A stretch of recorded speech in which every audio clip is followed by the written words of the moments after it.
I would describe Zhen as a fox. She's a very, she's a criminal. She definitely spends her life kind of pickpocketing. She has a wry sense of humor, so I enjoy that about her. And yeah, she has some secrets as well. Zhen and Poe meet kind of accidentally, where Zhen is in the process of stealing, and obviously Poe wants to bring justice to that, but Zhen is tricky, as I would assume foxes would be. The Chameleon is definitely the most dangerous villain, and I think Viola does a very good job at creating this very scary character. But I think the most dangerous villains are ones that can turn into you, right?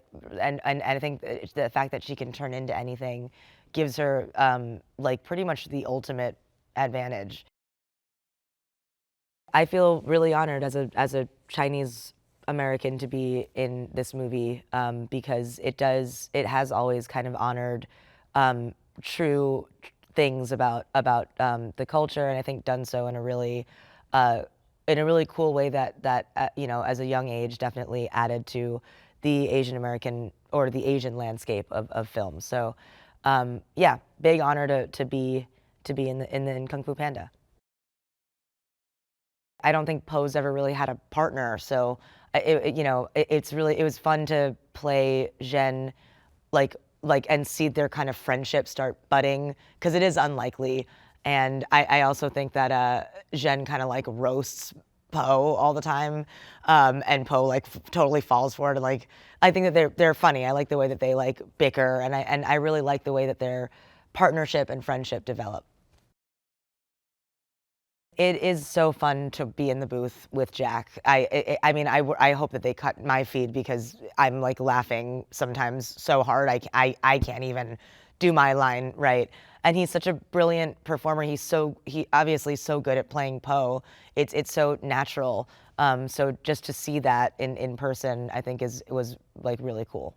Pose like a child at heart, and that's my favorite part to play because I've always felt like I'm at my best when I'm having fun and when I'm, you know, joking around like I always did when I was a kid, all the way till now. That's always kind of been my secret sauce, and I feel like that's Poe's magic too. His love and passion for kung fu is like childlike, but it's also super powerful. Mike and Stephanie, my directors on this movie, were so amazing. They're really smart and really funny. That's the key component. You have to have an incredible sense of humor and a great sense of drama and action. And that's rare in a director to have all three of those. And the both of them together having them was like a combustible combo. And I really loved working with them. Poe's got an innocence about him that's kind of fun and ridiculous and embarrassing, and people can relate to that because everyone's got a little Poe inside of them, a little part of them that doesn't know the right thing to say or do in any situation that feels a little outside of the norm. And you kind of root for him in that way. And I think that's why he connected with so many people. When I first heard that they were going to make another Kung Fu Panda, I was like, yes, because it had been a long time, and I didn't know if that was ever going to happen again. I thought maybe that ship had sailed, and I'd always kind of secretly hoped there'd be some more adventures. Because, you know, once you've had a taste of adventure and you've been on a magnificent journey, you always dream about one more. Just want to get out there one more time. Want to kick that butt one more time. The story of Kung Fu Panda 4, in a nutshell, Poe, he's got to face his most fierce opponent so far, the Chameleon, a creature that can recreate any one of the demons of his past, and even himself. And he also makes a friend along the way. He couldn't have succeeded without this new friend, a ragamuffin from the streets. She's a scraper, a scrapper, a survivor. Shen. We've got the best animators in the world. and I was so blown away when I started seeing, short sections of the movie coming together, and they really don't get enough credit. I get too much credit as the voice of Poe, but those magicians in the art studio making these beautiful backgrounds and fight scenes that are really hypnotic. I can't wait for audiences to see, the latest in this artistry and technology. Well, one of the things we wanted to do is add even more action than we've already seen in this franchise, and also introduce there's new camera work that hasn't been brought into animation yet, and we really wanted to explore that, like really cool GoPro type action camera stuff that we've seen a lot in live action films. We wanted to pull that into an animated film, and what better way to do that is with a Kung Fu Panda film. The good news is Poe is going to become the next spiritual leader of the Valley of Peace, step into the shoes of Oogway. The bad news is he's going to have to find a successor and give up being the Dragon Warrior. And so before he does that, he wants to have one last Dragon Warrior butt-kicking adventure. And that's what this film is. Zhen, who is a Corsac fox, and the panda Poe, when they meet, it's a contentious chemistry. So she's very funny and sarcastic, while Poe is childlike and a super fan.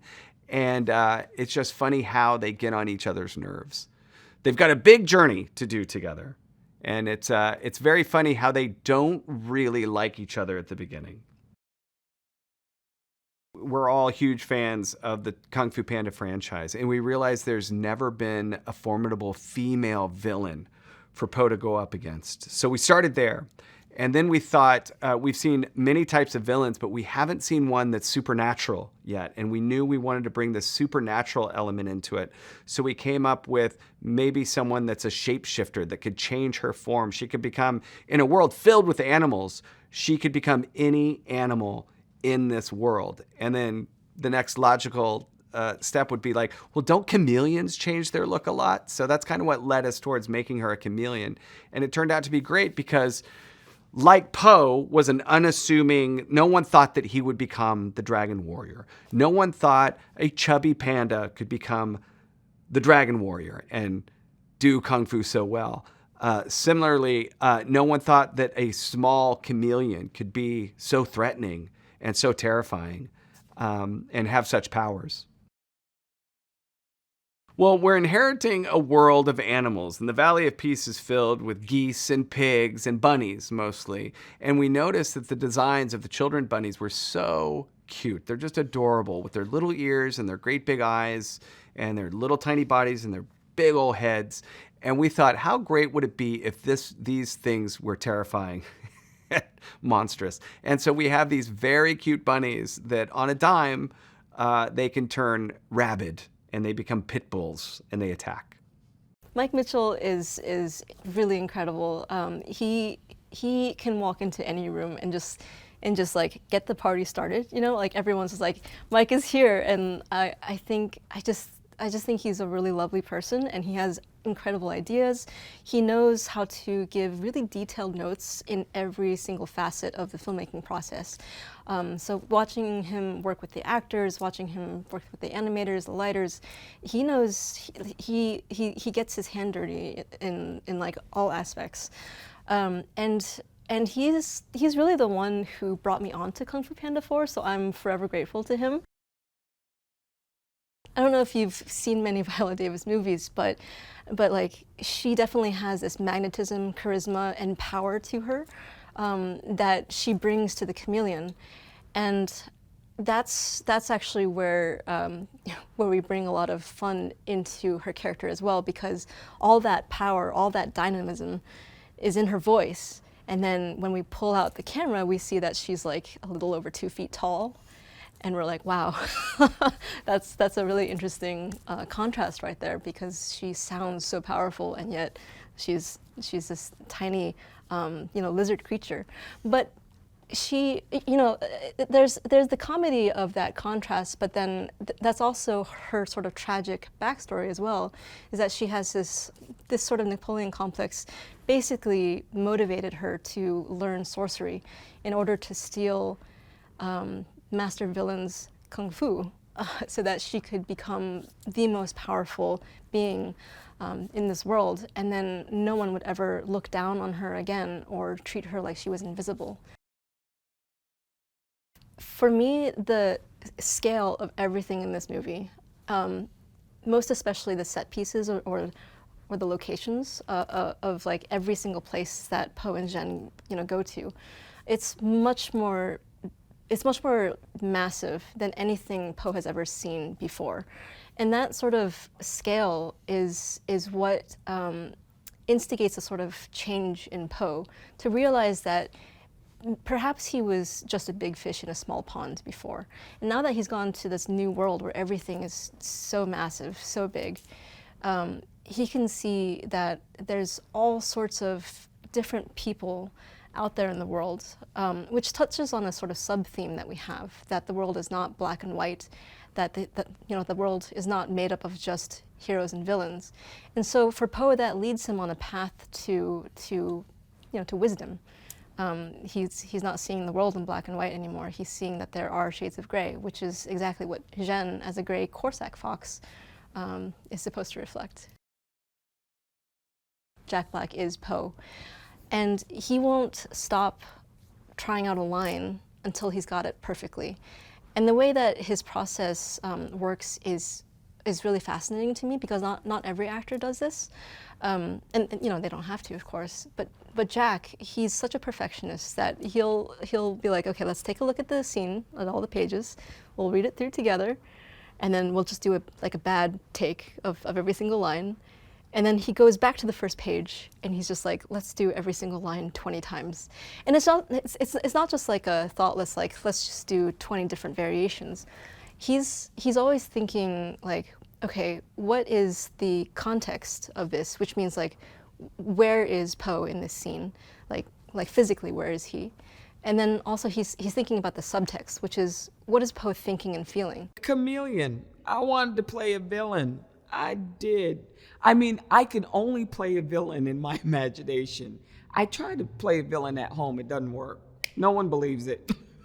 So I feel that playing a villain, especially a no-holds-barred villain that can transform, and to be able to use my voice in that character, it just seemed like a perfect marriage. I think the Chameleon wants Poe's staff of wisdom because that would give her the power over everything and everyone in the world. She is extremely narcissistic, so I think that it's not enough that she has the power to transform and influence and lead, that I think that she will not stop until she has godlike powers. And that's when she feels like she would be satisfied, like she's made a life for herself, that she's found her meaning and purpose. You know what? Because they're sort of reluctant heroes. And I think that sparks something in all of us. You know, the part of us that wants to conquer the world and may not have any evidence of it on the outside. I mean, Poe himself doesn't necessarily look like, a ninja warrior per se. And so it allows us that spark that imagination of what we can literally become. And especially as a child, children, that's why we play with toys, right? It sparks our imagination. And that's why we play dress up. And I think that's why I just rewatched it again, in my house. And that's what I felt. I felt like I wanted to be in Poe's crew. I really did. I wanted to just sort of fight with him.